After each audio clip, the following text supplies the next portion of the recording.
সব বন্ধুদের জানাই সুপ্রভাত। অযোধ্যার থেকে আমি এখন অযোধ্যাতেই আছি। তেরাত্রির বাস করব, জানেন তো, যেখানে তেরাত্রির বাস করলে সেটা খুব শুদ্ধ মনে করা হয়।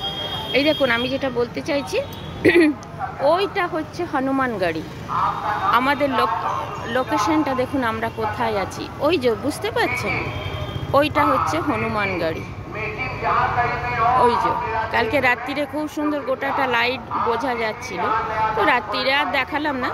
আর সকাল হয়েছে, ভোরবেলা তো আমার ওঠা হ্যাবিট, আমার ভোরবেলা মর্নিং ওয়াকের হ্যাবিট। তো ওই যে ওইটা হচ্ছে হনুমানগড়ি, এইটা ওইটা হনুমানগড়ি বাজার। আবার ওই দিকে এই রাস্তাটা গেছে, ওই দিকটায় সরজু মাতার কিনারে সরজু মাতা স্নান করতে যায় সবাই। এটা হনুমানগড়ি। এটা তো আমি যেখানে আছি সেই হোটেল বলুন, লজ বলুন, এটা গত মাসেও আমি ছিলাম,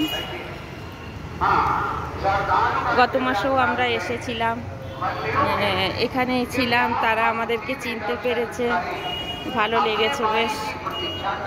আর ওইটা রামলালা, ওই যে দেখছেন একটা ইনকমপ্লিট, মানে